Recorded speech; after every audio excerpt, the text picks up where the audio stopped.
पितामह महाराष्ट्र प्रांतिक तैनिक समाजाचे कार्याध्यक्ष अशोक व्यवहारे, त्यांनी माझ्यासोबत पूर्ण महाराष्ट्रभर या समाजाला संघटित करण्याचं काम केलं। त्या महासचिव भूषणजी कर्डिले त्यांनी रथयात्रेच्या माध्यमातून पूर्ण महाराष्ट्राला एक दिशा देण्याचं काम केलं। गजानन शेलार त्यांनी आपल्या लहान वयात एक गरुड झेप घेतली आणि आज त्यांचा वाढदिवस आपण या ठिकाणी साजरा केला। ते सोनवणे सर, मी त्यांना म्हटलं की वर्धेत तरी हे चालू करा, मी सारी व्यवस्था तुम्हाला करून देतो। तर वर्धा हे महात्मा गांधी आणि विनोबाजीचं कर्मभूमी आहे आणि त्या ठिकाणी असं ट्रेनिंग जर झालं तर पूर्ण देशभर त्याचं नाव होईल। आणि मागेही मी आलो होतो तरी तुम्हाला आग्रह केला होता की नागपूरच्या मागे लागू नका। वर्धा आणि नागपूर काही अंतर राहिलं नाही, 40 मिनिटाचं अंतर आहे फक्त। त्या ठिकाणी आपण अकॅडमी चालू केली तर तिथल्या युवकाला एक संधी मिळेल, कारण तिथं या आशिया खंडातला सर्वात मोठा बारूद गोळा सुद्धा तिथे आहे। अनेक जवान आज तिथं 10,000च्या वर जवान त्या बारूद गोळ्यामध्ये काम करते। अशा या महात्मा गांधी आणि विनोबा भावेच्या पावनभूमीत आपण या संस्थेचं त्या ठिकाणी यावं ही माझी आपल्याला विनंती आहे। या ठिकाणी उपस्थित असलेले आणि भारतीय जनता पक्षाचं ज्यांनी या ठिकाणी छोटंसं झाड त्यावेळेस लावलं, अनिलजी मकरील साहेब, गवळी साहेब, सुरेशजी सोनवणे, सुनीलजी चौधरी, या ठिकाणी उपस्थित असलेले डॉक्टर रावसाहेब राऊत, जिल्हाध्यक्ष आंबेकरजी, उपस्थित सर्व बंधू आणि भगिनी, लोकसभा मतदारसंघामध्ये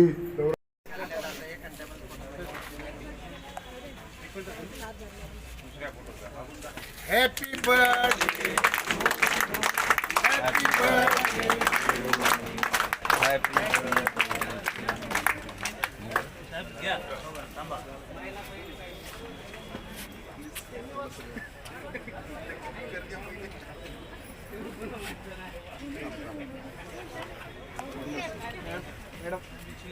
मध्ये येऊ नका, मध्ये असू द्या त्या असल्या पाहिजे 50% आरक्षण आहे।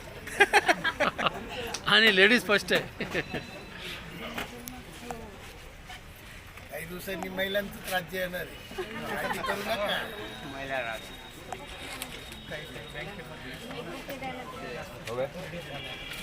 आता महानगरपालिका नगरपालिका याच्यामध्ये पण 50% महिला आपण घेऊन करा योग जरी म्हटलं तरी चालेल, कारण आज आपले माननीय खासदार रामदासजी तळस साहेब तथा आपल्या महाराष्ट्र प्रांतिक तैनिक महासभेचे प्रदेशाध्यक्ष आज आपल्या समवेत उपस्थित आहेत। खरं जर पाहिलं एवढा लांबचा पल्ला गाठून आपण औरंगाबाद विभागाच्या या बैठकीसाठी उपस्थित राहिलात खरंच एक अभिमानास्पद आहे.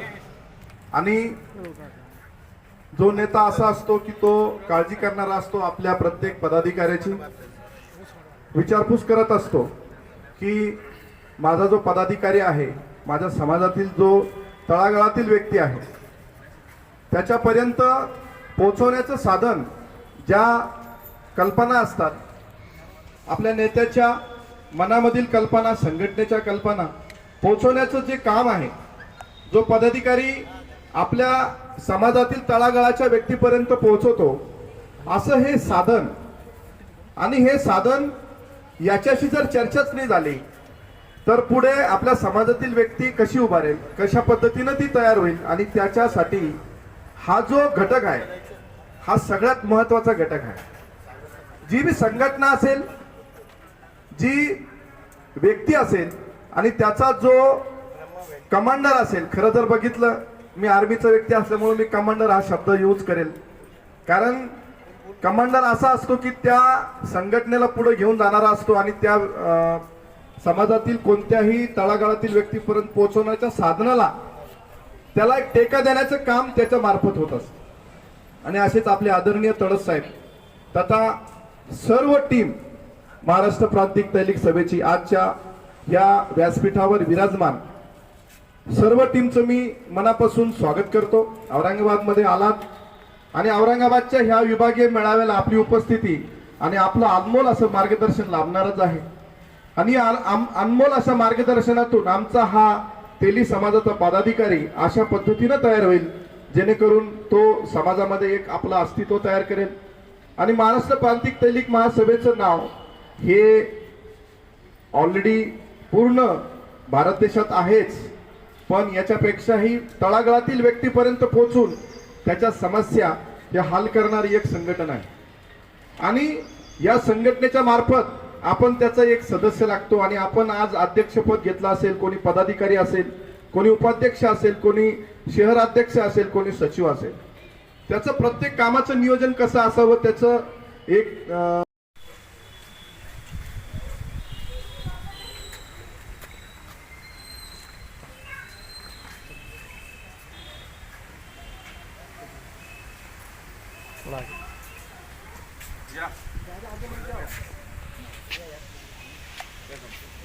सुरेश सर आओ ना.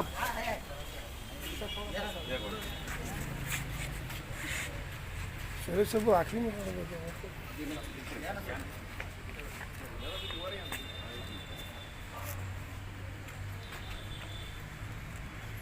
संत शिरोमणी संताजी महाराज की जय.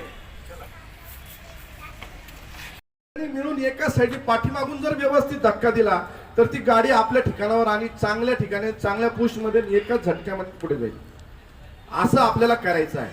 आणि हा पदाधिकारी मेळा आपण घेतो याचं कारण एकच आहे की एका संघटनेच्या माध्यमातून एका पद्धतीने, एका मार्गाने आणि एका ट्रॅकवरती जर आपण चाललो तर आपल्याला आपल्या समाजातील चांगल्या व्यक्तीपर्यंत पोहोचायला वेळ लागणार नाही आणि आपला समाज हा उन्नत झाल्याशिवाय राहणार.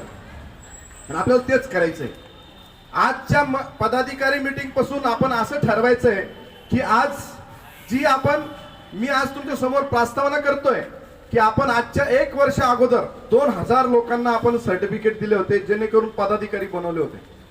तर 2000 लोक काम करताय, पण ते काम करण्याचं तरतीब त्यांची चारही बाजूनी धक्का मारण्याची आहे. तर ते धक्का फक्त होऊ नये जेणेकरून आपल्याला ते पाठीमागून धक्का बसला पाहिजे आणि जेणेकरून आपलं संघटन मोठं होईल. आणि तू सगळ्यांना एक शाश्वती देऊ इच्छितो की कोणतंही संघटन असो, ऑर्गनायझेशन असो, किंवा एखादी संस्था असो, किंवा एखादं कार्य असो, किंवा आपलं घर असो, या घरामध्ये सुद्धा आपल्याला सोबतच धक्का द्यावा लागेल. जर दोन्ही बाजूनं चारी बाजूनं जर धक्का बसला तर ते सगळ्याच ठिकाणी आपल्याला अडचण येईल. मग ते कोणत्याही कामात असो, तुमच्या स्वतःच्या कार्य दैनंदिन कामात असो की व्यावहारिक कामामध्ये असो किंवा एखाद्या संघटनेच्या मार्फत असो, आपल्यावरती एका कोणाचं तरी वरद असतं पाहिजे. हे नक्की आहे.